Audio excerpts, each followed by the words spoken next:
what a threshold is. It can be something as simple as crossing from this chapel out into the lobby, and something as complex as a turning in our spiritual journey that results in a spiritual awakening. The practice of thresholds, though, is a little bit more complicated than that. So for the simple case of a threshold that is literally a doorway from one room to the other, what we're called to in the practice is to be conscious that we are stepping from one space into another. It's a wonderful daily practice. I have done it here around the church as I've gone about the work that I do here. It keeps me conscious and it keeps me grounded in the moment. And so that's one thing that a practice of thresholds can bring to us. The other is more about thin times and sometimes thin spaces, where our spiritual journeys take a really profound turn. Sometimes we're aware that's happening. Very often we aren't aware or only vaguely aware that something really important is in process here. For me, I've had to look back over my life and not really understood some of that until years later. Eric Elmas, who is a great UCC pastor, wrote a book called The Gifts of the Dark Wood. He's talking really about thresholds, but he uses different language. He talks about when we enter the dark wood, we are entering one of those transition times, one of those thin spaces. We don't generally choose to be there. What he says is we wake up and find ourselves in the dark wood. Something dramatic often has happened in our life, a death, a divorce, a diagnosis of severe illness, any number of things that we don't run after and look for or generally choose in our lives. But what happens is when we enter that space, transformation begins to happen. So I thought I'd talk a bit about one of those kinds of transformations for me. It happened many years ago now. I was in my mid-20s, I guess. And in therapy, I had just gone to therapy because I was becoming aware that my life was a real mess. It took the therapist about 5 minutes to realize that my background was filled with alcoholism. I came from a family that was authentically crazy around alcohol and some other things as well. And told me, you don't need me as much as you need an Al-Anon meeting. These are 12-step meetings for those who aren't familiar, for people who have been affected by family members, close friends in their lives who are in fact addicted to alcohol or drugs or any number of other behaviors.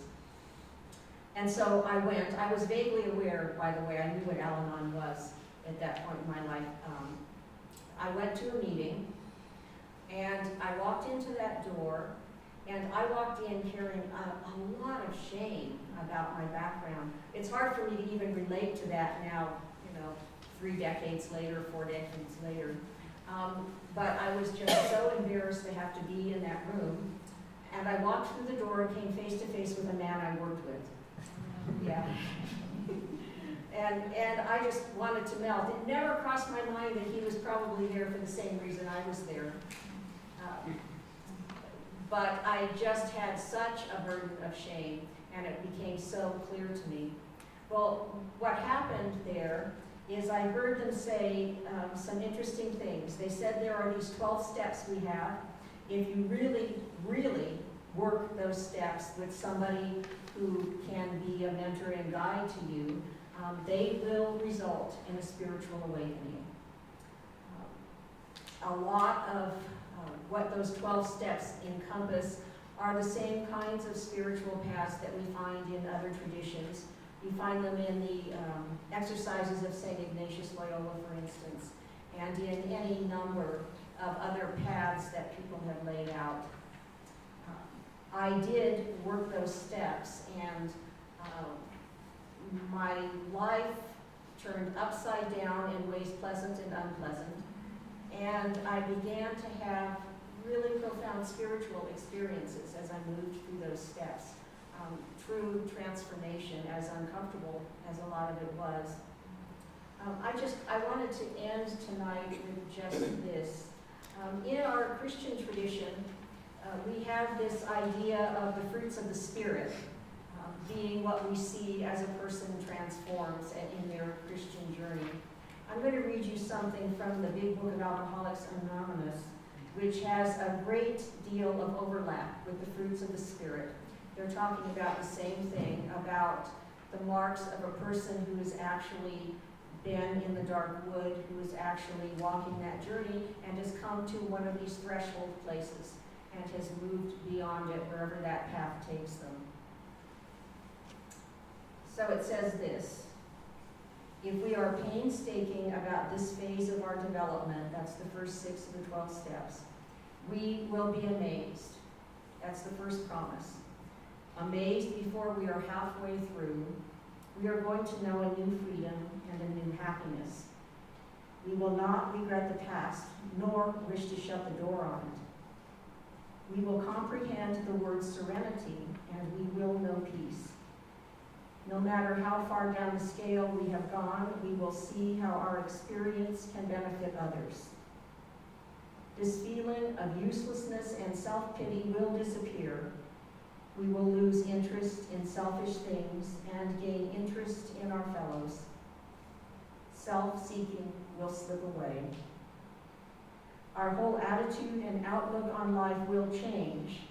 Fear of people and of economic insecurity will leave us. We will intuitively know how to handle situations which used to baffle us. We will suddenly realize that God is doing for us what we could not do for ourselves. These have a lot of similarity with the fruits of the Spirit that we get in our New Testament. They also are the mark of people who are beginning to transform. None of us ever, I think, move wholly into all the fruits of the Spirit, as none of us ever move wholly into these promises of Alcoholics Anonymous. But we begin to show some of these kinds of things. The fear does leave our lives largely. Doesn't mean we're never afraid, for instance.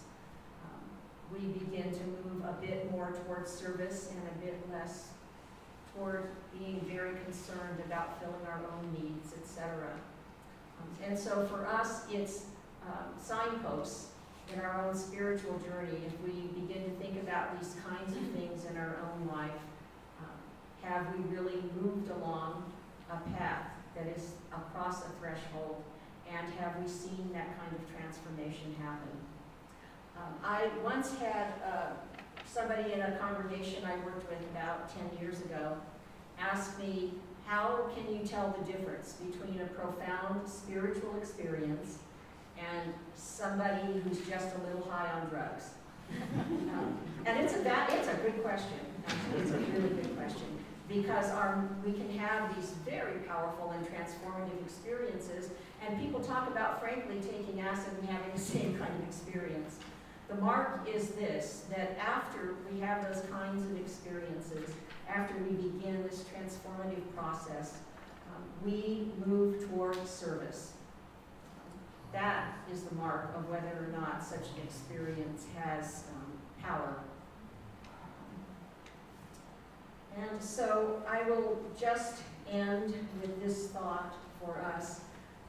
When we move into a time in our lives where we are fearful and anxious, and right now a lot of people are fearful and anxious, it's good to remember that we have these practices, we have this moving across thresholds that can ultimately bring us a kind of peace, a freedom from fear, and a freedom from anxiety in particular, even though it seems to permeate everything